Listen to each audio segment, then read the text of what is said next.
Una semana bastante fría en la ciudad, todavía no nos da una tregua por completo, Juan. Aún no, Felicita, si se siente mucho frío en la zona centro de la ciudad, en el Valle de México, ¿cómo se sentirá en las zonas altas de la capital del país? Vamos a verlo.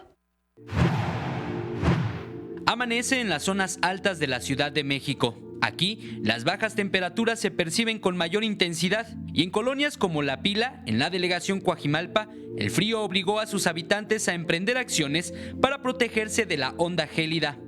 Es el caso de doña Guillermina, quien desde muy temprano enciende su chimenea con leña para calentar su casa.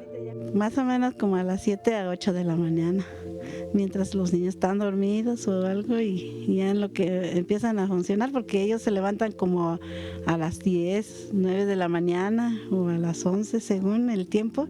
A diferencia de otros años, doña Guillermina asegura que este 2018 el frío se percibió con mayor intensidad. Sí, este año sí hizo más frío, porque días anteriores como que no hacía tanto, así como está ahorita, está así, pero ahora en estos días sí, ha bajado hasta 0. En algunas colonias de la delegación Coajimalpa la temperatura llegó a disminuir hasta 4 grados bajo cero. Esto provocó que las autoridades educativas de la Ciudad de México suspendieran las clases hasta nuevo aviso.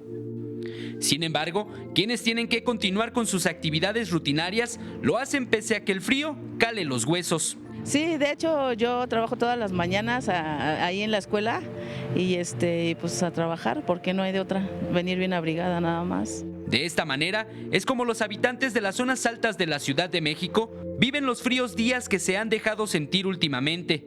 Con todo y que algunas actividades se suspendan, muchas otras como la económica no se detienen ante las bajas temperaturas. Con imágenes de Joel Arias, Eric Pinto, 21 Noticias.